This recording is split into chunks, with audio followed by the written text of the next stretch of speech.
Olá pessoal, tudo bem? Tô gravando o vídeo então, como combinado já, né?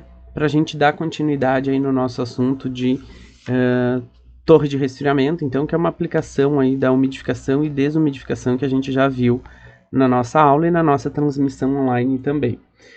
Então, a torre de resfriamento, aqui nessa imagem a gente tem, né, uma ilustração de uma torre de resfriamento. Esse caso particularmente é uma torre de resfriamento de tiragem induzida, então a gente induz o ar a circular ascendentemente aqui, porque o motor está agindo como um exaustor ali, jogando o ar de dentro da torre para fora. Então a gente vai induzir com que o ar que está aqui nas redondezas suba pela torre. A água é alimentada aqui embaixo, ó, por essa imagem sobe água quente, aí tem um sprinkler aqui em cima, que vai fazer com que gotículas de água caiam por essa torre. Aqui nós temos um recheio estruturado, então o recheio mostra que a água rosa, né, para nos mostrar que ela está mais quente, embaixo ela está verde, então com uma temperatura mais baixa aí. Então como que a gente vai proceder nesse caso aqui? A água desce quente pela torre e vai resfriando, porque o ar está subindo em contracorrente, né? Então, se a gente tiver um ar com temperatura mais baixa do que a temperatura da água, pessoal, o que vai ocorrer nesse caso é que vai ter uma troca de calor já por convecção, né? A gente tem ar escoando forçado ali com temperatura mais baixa do que a água, e isso já nos dá uma transferência de calor por convecção.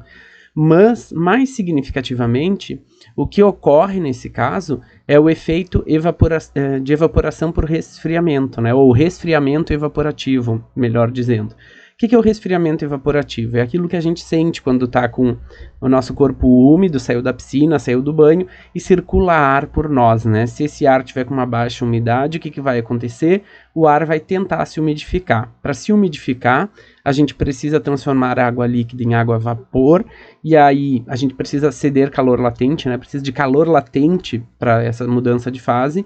E aí de onde vem esse calor latente? Do calor sensível que mantém a pele aquecida, né? Então a gente sente esse resfriamento.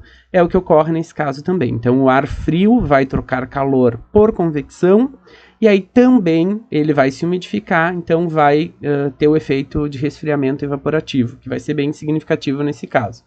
Mas não vai ocorrer resfriamento na torre somente se o ar tiver em temperatura mais baixa. Pode ocorrer também se o ar tiver uma temperatura mais alta do que a água. Mas como que vai ocorrer nesse caso? Então a gente não vai ter convecção, né, atuando nesse resfriamento. Por quê? O ar vai estar em temperatura maior e ele não vai conseguir resfriar a água. Mas ainda assim pode ocorrer o resfriamento evaporativo, desde que a temperatura do líquido, né, nesse caso que a gente está tratando a água, seja maior do que a temperatura de bulbo úmido do gás. Por que isso? Para garantir que o ar ainda tenha condições de se umidificar, né? Então, ele ainda está seco, ele vai se umidificar, a gente vai conseguir ter o efeito evaporativo. Então, ar quente também pode ajudar a resfriar. A única coisa que vai dificultar é não ocorrer resfriamento por convecção, mas evaporativo ainda vai ocorrer na torre. Aqui nessa imagem não tem, mas eu já mostrei para vocês em vídeos, né, na nossa aula. Tem também um demister, e o demister serve para coletar aquelas pequenas gotículas que vão sendo arrastadas aí pela torre, para evitar que a gente perca uma quantidade maior de água saindo na torre, né? Porque a água que vai circular numa torre de resfriamento é uma água que vai ser utilizada no processo várias vezes. E aí, para diminuir a quantidade de água que está sendo, entre aspas, jogada fora, na verdade vai ser jogada fora indo no arraste. Então a gente tem o demister que serve para coalescer as pequenas gotas e faz elas retornarem aqui para a torre. Então elas vão cair de novo aqui para o fundo da torre. Aqui nós temos uma imagem ali de uma torre que nós vamos usar para fazer umas análises aqui, né, para o funcionamento da torre de resfriamento. Mas o que nós precisamos saber, pessoal? Como a gente está perdendo um pouco de água por evaporação, um pouco de arraste, nós também vamos ter um pouco de água de purga que se perde, né? E aqui na imagem a gente tem água de make-up, né? Então água que é adicionada de novo no processo para manter a quantidade. Por quê? Um pouco de água se perde no vapor, um pouco de água a gente tem que adicionar então para compensar essa quantidade, né, que evapora. Precisamos adicionar um pouco para balancear a quantidade de água que foi arrastada aqui pela torre também. E o que ocorre, por exemplo, a gente vai setar lá no projeto uma concentração de sais de dureza, por exemplo. o valor máximo que eu posso ter é de 50 miligramas por litro.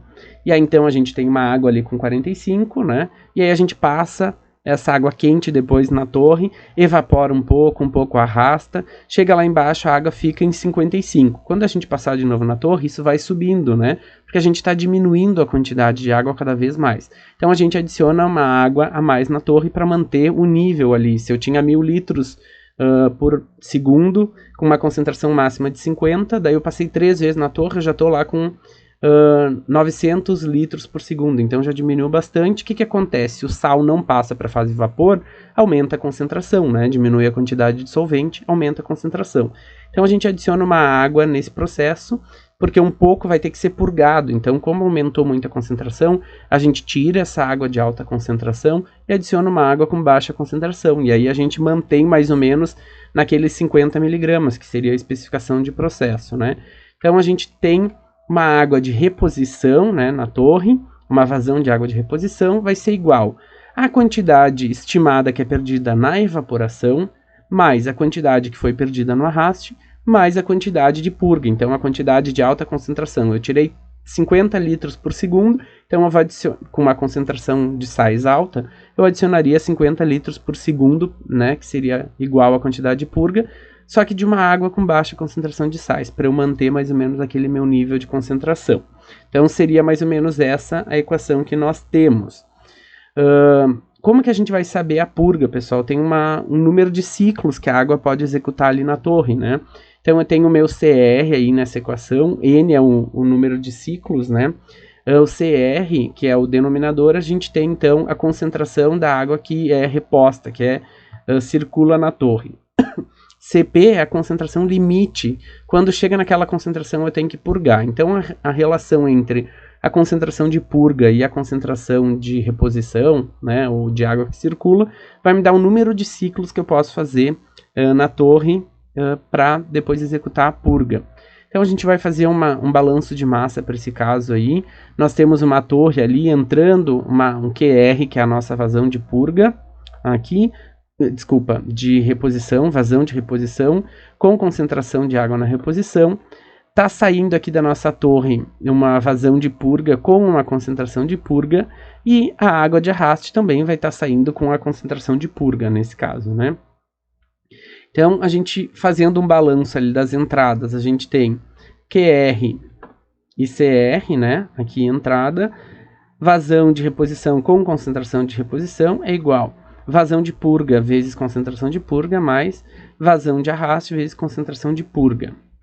Então, a gente tem os dois termos do lado direito aqui multiplicam CP, colocando CP em evidência, nós ficamos então com QR igual a CP, que multiplica QP mais QA.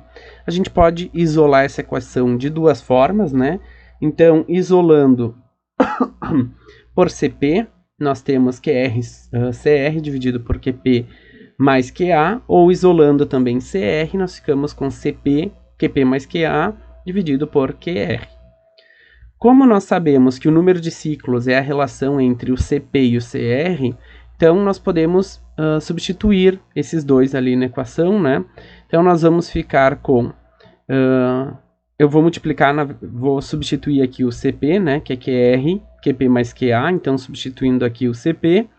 Como eu divido por CR, então eu posso multiplicar pelo inverso do CR, né? Então vai ser QR, CP, QP mais QA. Voltando lá no início, então a gente tem aqui, ó, QR, CR, CP, QP, QA, né? Então a gente sabe que isso daqui vai ser igual a simplesmente QR e CR. Então, indo lá em cima, nós ficamos com N é igual a QR, CR, QP mais QA, que é exatamente o primeiro termo aqui, vezes o QR, e aí esse CP, QP mais QA é substituído pelo QR, CR. Então a gente tem QR, CR aqui e QR, CR aqui. Cortamos os dois, nós ficamos com N é simplesmente QR sobre QP mais QA. Como a gente viu nessa equação aqui, ó, o QR é igual a QE mais QA mais QP, certo? Então, a gente pode substituir ali na equação do N, né? QR aqui, então vai ser QE mais QE mais QP mais QA, eu só mudei a ordem aqui convenientemente, vocês já vão observar por quê.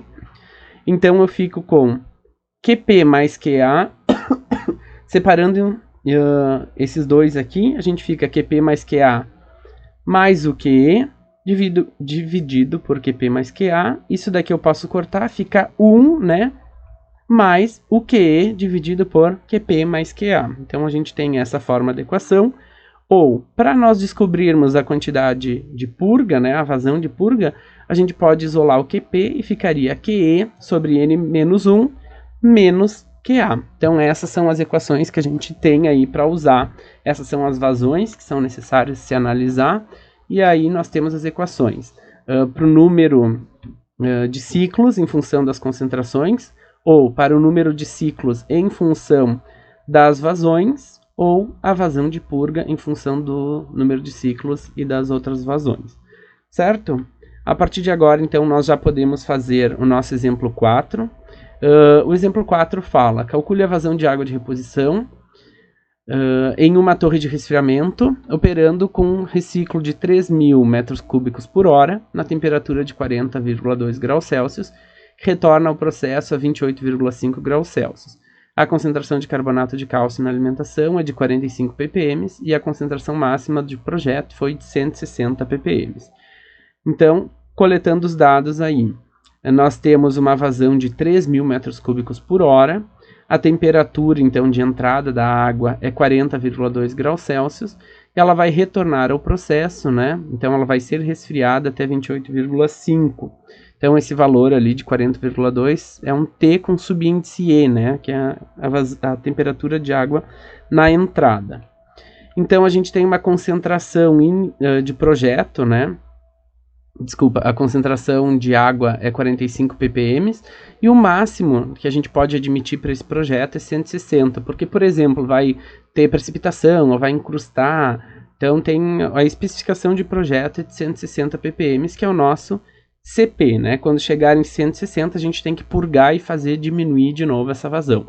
Então, a gente precisa saber qual é a vazão de água, né, que nós precisamos nesse processo, a quantidade de água que nós precisamos repor, água de reposição.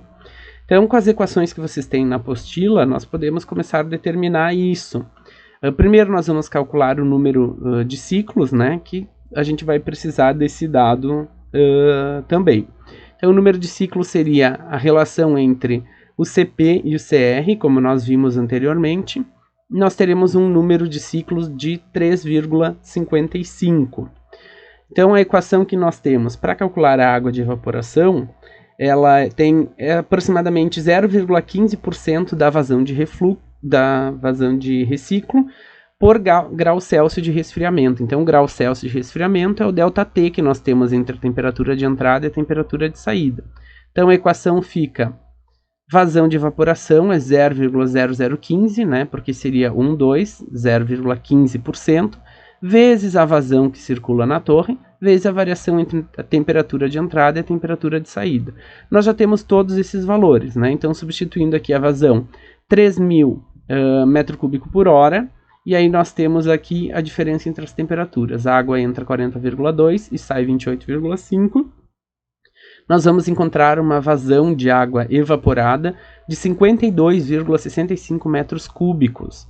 Isso é a água que evapora junto com... Essa água vai evaporar em função do efeito de resfriamento evaporativo, né? Para a umidificação do ar. A quantidade de água de arraste, ela é em torno de 0,1 a 0,3% da vazão. Então, fazendo um valor médio, né? Então a gente vai colocar 0,2%. Então, multiplicando pela vazão de 3.000 metros cúbicos, nós vamos ter 6 metros cúbicos de água perdido por hora, nesse caso. A quantidade de água de purga, nós temos a relação, então, com a equação que nós tínhamos antes, né? Que vai ser a quantidade de água evaporada sobre N menos 1. Então, a gente vai ter o valor de 52,65 dividido por 3,65 menos 1. E faltou aqui nessa equação, pessoal, desculpa, só me dei conta agora, menos o QA, que seria 6 metros cúbicos, né? Então, nesse caso, vai dar 14,6. Por favor, notem que a equação é, na verdade, QE sobre N menos 1 menos QA, pessoal. Então, se vocês calcularem por esse valor, não vai dar os 14,6, tá? Vai dar 20,6 nesse caso, que faltou menos 6 aqui, certo? Então, quando vocês forem executar esse exemplo, por favor, atentem a isso. Me desculpem pelo meu lapso aqui. Então, qual que vai ser a quantidade de água de reciclo? Então, é a quantidade de água evaporada, mais a quantidade de água de arraste, mais a quantidade de água que é necessária para purga. Então, a gente tem 52,65 mais 6 mais 14,6. Então, isso vai dar 73,25 metros cúbicos por hora. Se nós julgarmos só pelo valor, pessoal, então 73,25 metros cúbicos por hora é uma quantidade bem grande de água, né? Vamos comparar isso, então, com a vazão, na verdade, né? Então, isso daqui daria para encher 73 piscinas e 1/4 daquelas piscininhas de 1.000 litros de casa por hora. Então, é uma quantidade muito grande, né? Mas, comparando com o valor inicial lá, que a gente tem 3.000 metros cúbicos por hora, dizendo que isso é 100%, esse nosso valor corresponde a apenas 2,44% da vazão. Então, quer dizer que a gente não tem uma quantidade tão grande, né? Apenas 2,44%. A nossa vazão inicial era muito grande. Então, embora seja um valor de grande dimensão, o nosso valor de alimentação também era muito grande. Então, não é algo tão assustador assim se nós fizermos uma análise mais completa. Certo, então, sobre esse exemplo? Se vocês tiverem dúvidas, por favor, né?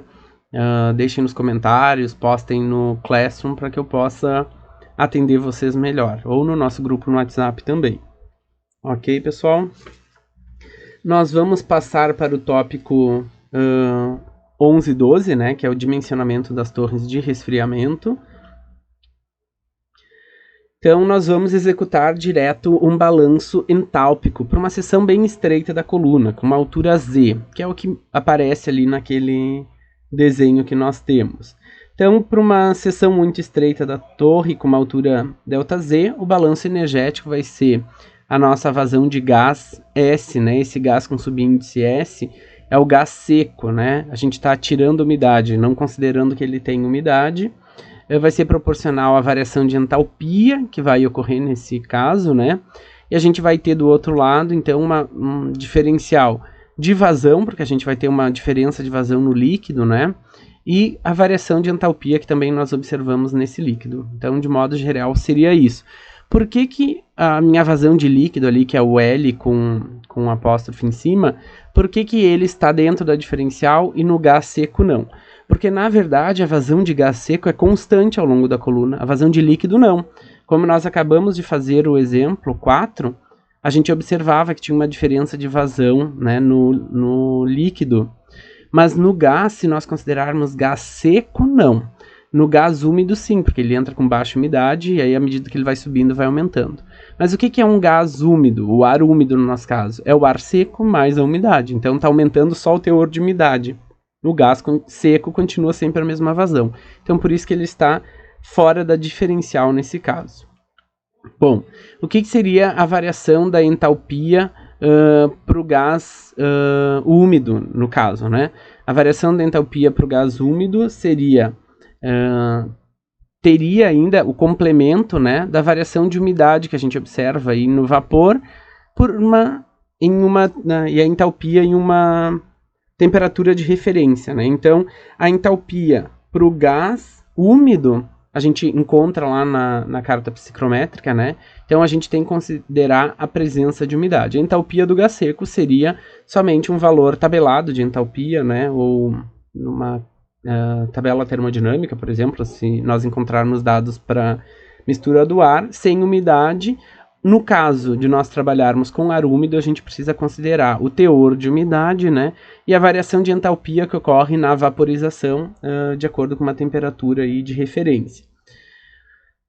A quantidade de vapor que vai ser evaporada, ela é pequena, né? A gente viu aí 2,44% no exemplo que acabamos de executar. Então, a grosso modo, a gente pode dizer que mais ou menos a vazão de líquido é quase constante, ou como nós estamos trabalhando, nesse caso, com uma seção muito estreita, ao longo de toda a torre, evapora 2,44%. Nessa nossa pequena altura ΔZ aqui, a gente tem uma variação menor ainda, né, de água, de vazão de líquido. Então, a gente pode dizer que o nosso L1 é aproximadamente igual ao L2,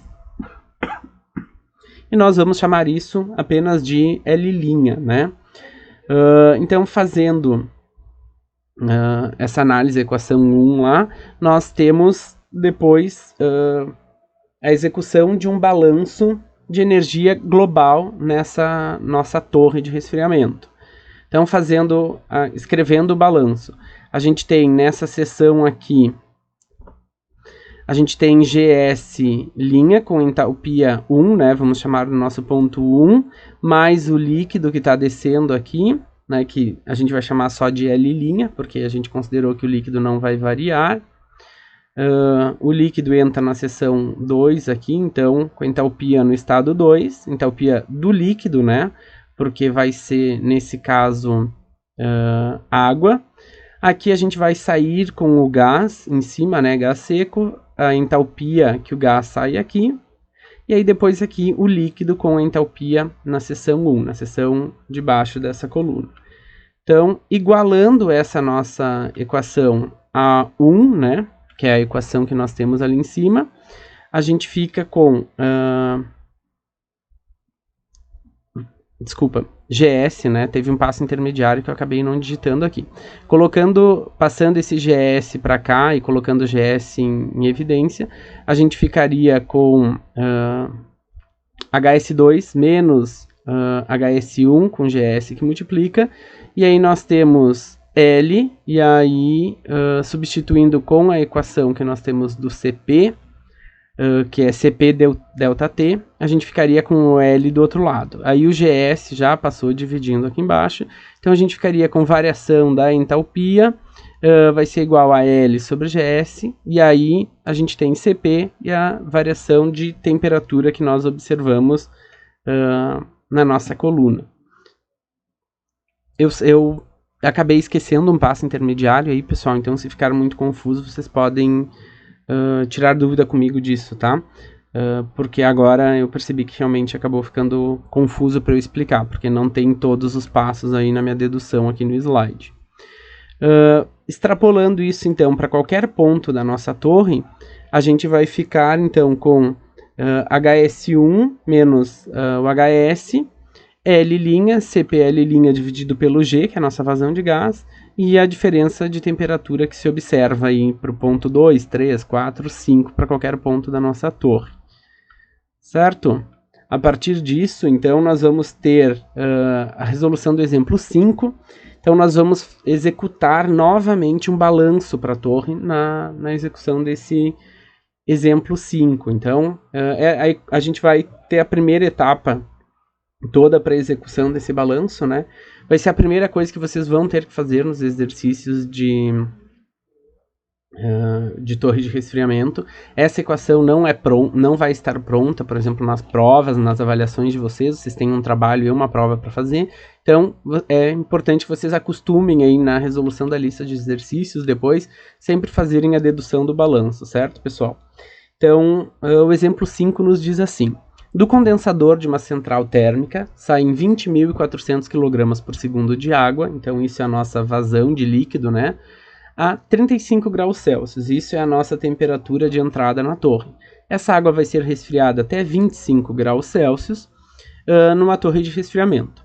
Na base da torre entra ar a 12 graus Celsius com 50% de umidade relativa, saindo saturado da torre a 30 graus Celsius no topo da coluna. Então, se o ar sai a 30 graus Celsius e saturado, a gente precisa sempre de duas informações, né? Então, a gente tem 30 graus Celsius, é só essa informação? Não, na verdade, a gente tem essa informação, ele sai saturado. Quando um ar estiver saturado, quer dizer que ele está numa umidade relativa de 100%. Então, a gente tem o par de propriedades aí.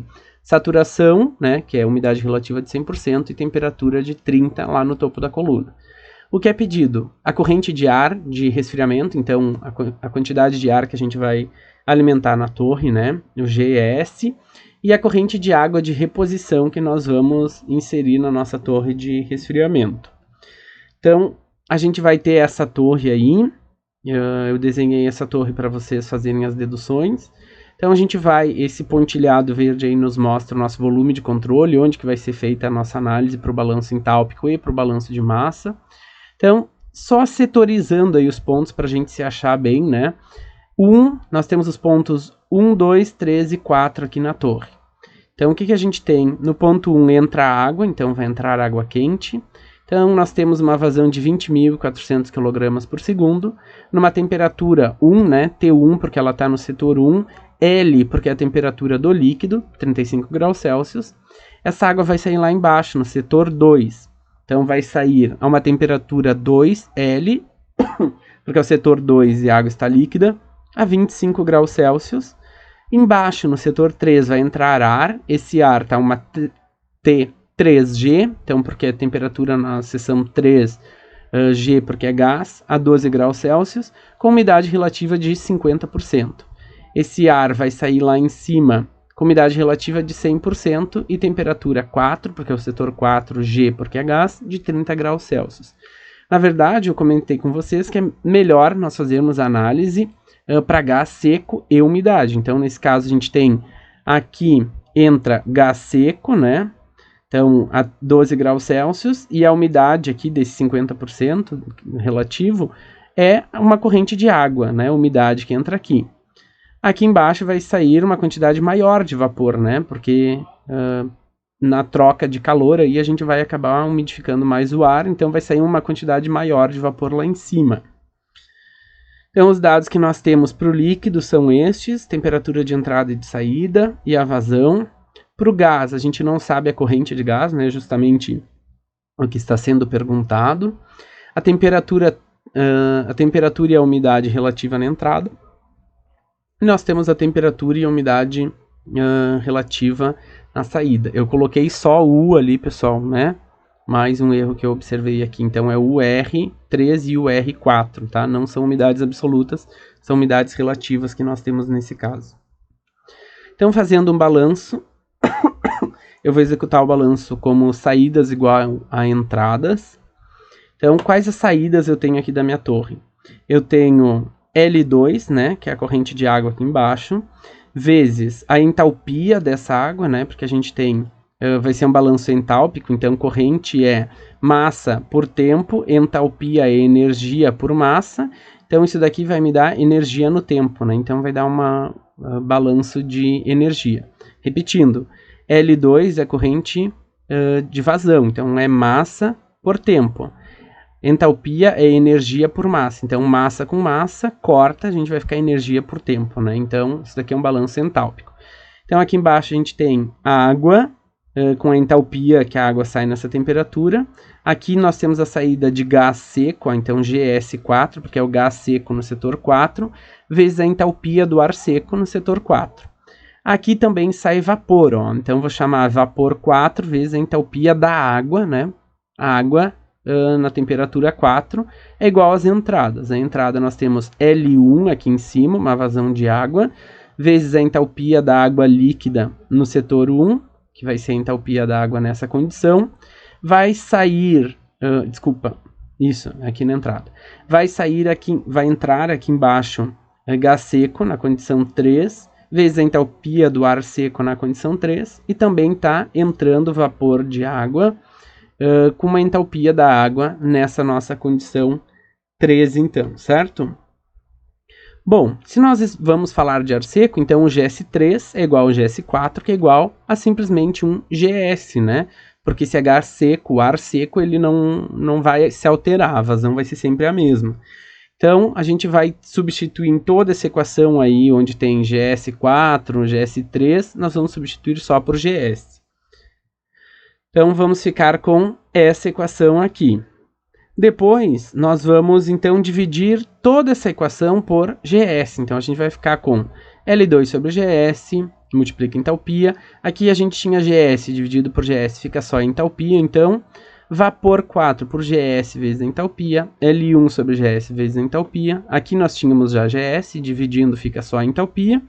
E aqui nós temos vapor por GS vezes a entalpia, certo? Então, por que dividir por GS? Convenientemente, vocês vão observar agora em seguida a implicação dessa divisão por GS, tá? Então, nós passamos a ter essa equação. Então, vamos mudar de slide, porque é um pouquinho comprido, né?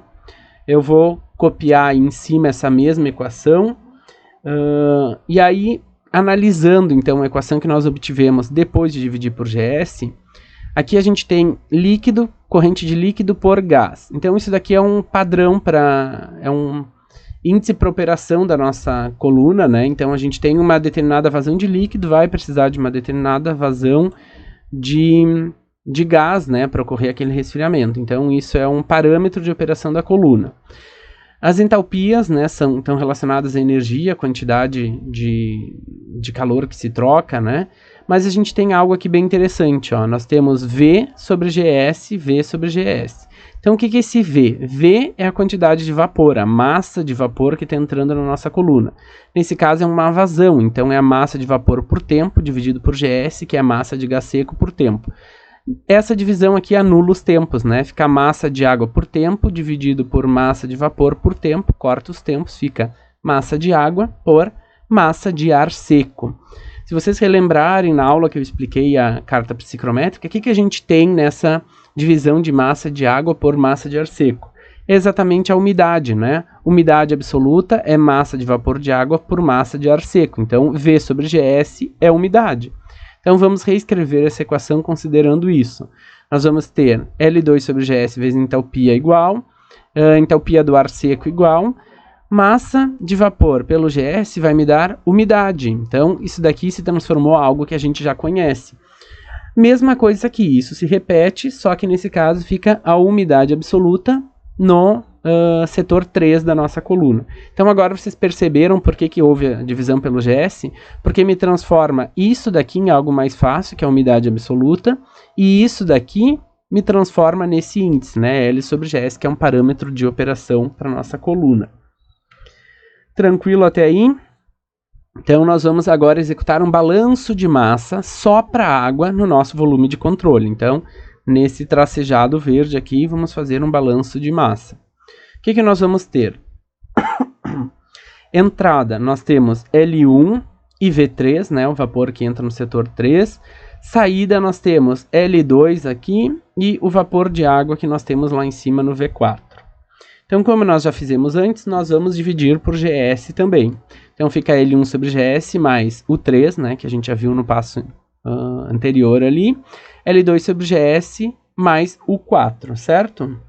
Então, a gente pode separar, isolar o L2 sobre GS, que fica igual a L1 sobre GS mais a diferença de umidade absoluta observada entre os setores 3 e o setor 4. Ok? Então, essa nós vamos chamar de equação 3. Então, a gente tem, invertendo a equação 2 e a equação 3, desculpem, eu esqueci de falar, né, o número das nossas equações, mas a 2 vai aparecer aí embaixo de novo. Então, a equação 2 é essa daqui, né, é só invertir ela agora. Nós vamos combinar ela com a equação 3. Então, a equação 3 é isolada para L2 sobre GS. Então, a gente vai ficar com isso, ó, essa parte aqui toda igual.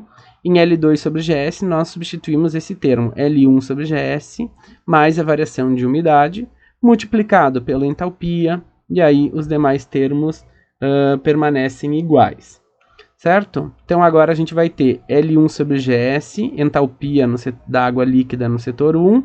Aqui a gente também tem L1 sobre GS multiplicando a entalpia da água líquida no setor 2. Então, eu vou passar esse produto aqui, vou passar para o outro lado, isolando o L1 sobre GS. Ficaria com L1 sobre GS, e aqui, cadê o meu cursor? L1 sobre GS, entalpia da água líquida no setor 1, menos a entalpia da água líquida no setor 2, igual. Eu fico com o 3 menos o 4, o produto dele com a entalpia da água líquida no setor 2, mais, nesse caso aqui, Entalpia do ar seco no setor 4, né, na condição do setor 4, mais umidade vezes a entalpia da água no setor 4, menos esse termo aqui, passa para cá diminuindo, então entalpia do ar seco na condição 3, mais umidade do ar seco na condição do setor 3.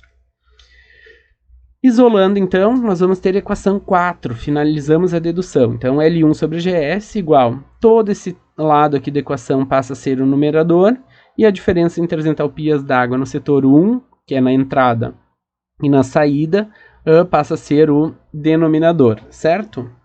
Essa equação, pessoal, nos parece muito confusa, tem muitos termos ainda, né? A gente tem aqui umidade absoluta, entalpia da água líquida. Então, isso daqui a gente consegue encontrar numa carta, numa tabela termodinâmica da água, né? Que são os valores aqui também, numa tabela termodinâmica. A gente tem a temperatura, né? Vamos considerar a pressão como 1 atm, né? Então, não está pressionada essa água, não está em vácuo, então vamos considerar 1 atm. Aqui a gente tem entalpia do ar seco mais umidade vezes entalpia da água. E aqui também a mesma coisa, só muda a condição. Aqui é para o 4, aqui para o 3. Então, esses termos aqui nos parecem mais complexos, né? Eu precisaria da entalpia do ar seco mais a quantidade de umidade absoluta vezes a entalpia da água. Aqui é a mesma coisa. Então, isso daqui, lá naquele ponto do vídeo, naquele slide onde ficou mais confuso, eu falei que se tiverem dúvidas podiam me perguntar. O que eu falei lá? Talvez não tenha ficado tão claro. Quando a gente tem entalpia do ar seco mais a quantidade de umidade vezes a entalpia da água, isso daqui me corresponde a entalpia do ar úmido, né? Eu tenho, o que seria um ar úmido? Aqui a gente tem, ó, ar úmido é ar seco mais umidade. Então, entalpia de um ar úmido é a entalpia do ar seco mais a quantidade de água que eu tenho vezes a entalpia dessa água, né, da umidade. Então, quando eu tiver a entalpia do ar seco mais a quantidade de água, entalpia da água, isso daqui vai me dar a entalpia do ar úmido na condição do setor 4, que seria a entalpia do ar úmido aqui. Onde a gente encontra isso? Na carta psicrométrica. Mesma coisa aqui para o 3, nós temos a entalpia do ar seco na condição do setor 3, mais a umidade 3, vezes a entalpia da água. Isso daqui vai me dar a entalpia do ar úmido no setor 3, na condição do setor 3. Então, não é tão complicado assim. Continuando, então, coloquei aí em cima a nossa equação 4, né? Então, é basicamente, esse sequenciamento aqui de equação vocês vão precisar executar, pessoal, porque isso não é uma equação pronta, né? Isso é um balanço entálpico e um balanço de massa que vocês precisam executar. Vocês já são quase engenheiros químicos, né? Então, vocês têm condições de executarem esse balanço. Essa equação não vai estar pronta para a prova, então, por isso, é importante que vocês se habituem a executar isso na resolução dos exercícios. Vocês vão ter esse vídeo também para consultar quantas vezes forem necessárias e podem tirar dúvidas comigo também no WhatsApp, no Classroom, né, por e-mail. Então, tem condições de vocês executarem esse balanço. Se tiverem dúvidas, é só me procurar. Então, para a prova, vai precisar fazer isso. Vamos começar a executar, então, esse exercício. Os dados que nós temos, eu só copiei os dados, né, que tinham aparecido antes lá já. Então, nós vamos começar olhando nas tabelas de vapor para água, saturada, né, para 1 atm. Então, nós temos os dados. A água está 1 atm, com temperatura de 35 graus Celsius. É só olhar lá na tabela termodinâmica. Nós vamos ter uma entalpia da água líquida, na condição 1, de 35 graus Celsius, para 146,65 kJ por quilograma.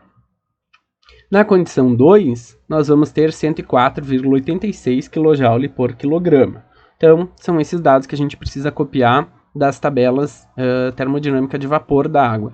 Mas, nesse caso, copiando o dado de água líquida saturada, né, pessoal? Da carta psicrométrica, nós vamos ter... Desculpa, agora eu percebi, eu falei na condição de 1 atm, pessoal. Nós vamos copiar os dados de saturação, tá? Então, olhem por 35 graus Celsius qual que é a entalpia da água líquida, em 25 graus Celsius qual que é a entalpia da água líquida. Desculpa ter falado da pressão. Da carta psicrométrica, então, nós vamos copiar os dados, né? A gente precisa de 2 dados para encontrar os demais na carta psicrométrica. que nós temos, então? No setor 3, nós temos ar entrando a 12 graus Celsius com umidade relativa de 50. Então, combinando esses dois dados na carta, nós vamos encontrar uma umidade absoluta, que é o que a gente precisa, de 0,0044 kg de água por quilograma de ar seco. A entalpia do ar úmido, então, nós vamos encontrar em cerca de 23,03 kJ por quilograma. Esses valores que eu estou apresentando são valores mais precisos, tá? Mas cada um de vocês pode encontrar um valor um pouquinho diferente, vai depender um pouco da percepção de cada um. Os outros dados que nós precisamos é no setor 4, então nós temos uma temperatura de 30 graus Celsius e uma umidade relativa de 100%, porque o ar foi dito que vai sair saturado. Então nós vamos ter, combinando esses dois dados na carta psicrométrica, nós vamos ter uma umidade absoluta de 0,0275 kg de água por quilograma de ar seco e uma entalpia para o ar úmido de 100 kJ por quilograma. Pronto, agora está tudo certo já, né? Então, substituindo esses valores na nossa equação 4, nós vamos encontrar agora a razão entre L1 e GS. Então, aqui nós temos a umidade absoluta na condição 3, né, 0,0044, menos a umidade absoluta na nossa condição 4, que é 0,0275. Então, nós temos aqui um número menor diminuído de um número maior, isso daqui vai me dar um sinal negativo, né? Vezes a entalpia da água na condição 1, que é esse valor aqui que nós encontramos. Mais 100, que é a entalpia do ar úmido, lembra aquele termo aqui mais comprido, ó? Isso daqui vai me dar a entalpia do ar úmido na condição 4, que é 100, menos a entalpia do ar úmido, que é todo esse termo, na condição 3, dividido pela variação da entalpia observada entre a entrada e a saída da água. Com isso, nós encontramos um L1 sobre GS de 1,784. Então, esse é um parâmetro para funcionamento da torre. Como nós já sabemos o valor de L, né, que é o L1 aqui, que é quanto está sendo alimentado, 20.400 kg por segundo, substituindo aqui, nós encontramos um valor de GS de 11.434,98 kg por segundo de ar seco são necessários para serem alimentados dentro dessa nossa coluna da torre de resfriamento aí, certo?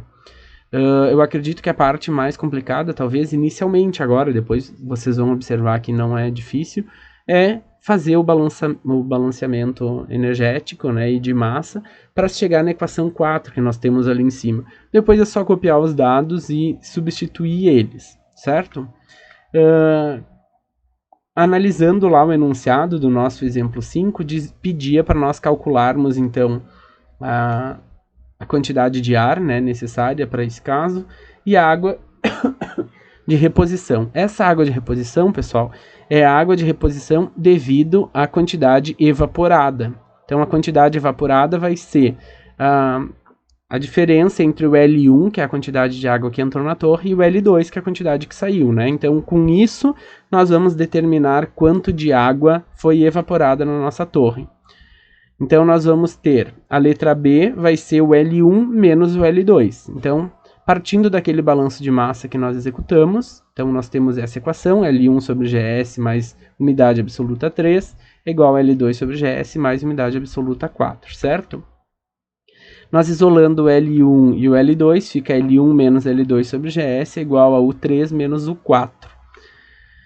Então, o que nós queremos determinar é a quantidade de água de reposição que é necessária devido à evaporação, né? A gente vai ter arraste ainda, vai ter purga, né? Mas nesse caso a gente quer saber quanto é a quantidade de evaporação. L1 menos L2 vai ser a diferença entre as umidades observadas e a corrente GS que nós acabamos de determinar na letra A. Então a gente vai ficar com L1 menos L2, substitui os valores de umidade que nós temos aqui e aqui, o GS que nós já tínhamos, e isso vai dar 262,24 kg por segundo. Então é essa quantidade de água que nós precisamos adicionar na nossa torre de resfriamento para que, devido à evaporação que ocorre na nossa torre. Certo, pessoal? Então, com isso nós encerramos o nosso vídeo. Nós vamos ter um encontro, né, na próxima terça-feira, e nesse encontro vocês executarão exercícios, né, então eu vou ficar online lá, então a gente vai ter um Meet do Google, vocês resolverão exercícios e eu vou ficar disponível para tirar as dúvidas de vocês. Então eu peço que vocês estejam em casa estudando realmente, porque ao final da noite vocês vão ter que entregar um exercício que eu vou comunicar na terça-feira qual vai ser. Vocês vão ter que me enviar comprovante de que realizaram esse exercício, certo? Se vocês tiverem dúvidas até a nossa aula também podem tirar. Como eu vou ficar disponível online na terça, não vou ministrar uma aula na terça, né? Eu vou ficar disponível para as dúvidas e atendendo vocês. Então vocês vão ter tempo para tirarem as dúvidas desse vídeo também no próximo encontro de terça-feira, certo? Eu agradeço vocês pela atenção, peço desculpas por estar enviando o vídeo somente agora, ok? Um abraço a todos vocês, até mais. Tchau, tchau.